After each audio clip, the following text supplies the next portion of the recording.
আসসালামু আলাইকুম দর্শক, ওগান্ডা টিভিতে আপনাদের স্বাগতম। শুনছিলেন বিকেল 10টার সংবাদ। নগেশ্বরী উপজেলা নারায়ণপুর ইউনিয়ন দরিদ্র এলাকায় একটি ব্রিজ না থাকার কারণে ভীষণ কষ্টে দিন কাটাচ্ছেন গরু ছাগলেরা। এমনই এক বিস্ময়কর তথ্য তুলে ধরলেন সাংবাদিক তাজু ভাই।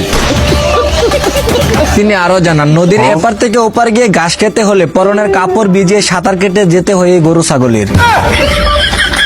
তাই নতুন সরকারের কাছে আবেদন জানিয়ে একটি ব্রিজ নির্মাণ হলে এরকম দুর্যোগ মোকাবেলা করতে হতো না বলে জানিয়েছেন তিনি। বিস্তারিত দেখুন আমেরিকার রিপোর্টার সাংবাদিক তাজু ভাইয়ের রিপোর্টে।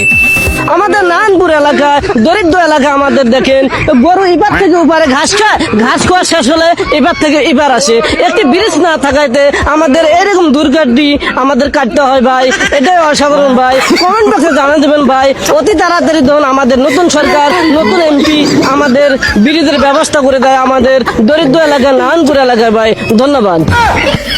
তো দর্শক, সাংবাদিক তাজু ভাই সে নির্দিষ্ট কোন রকম নিউজার বা রিপোর্টার না হলেও সে নিজেকে রিপোর্টার হিসেবে দাবিও করে না।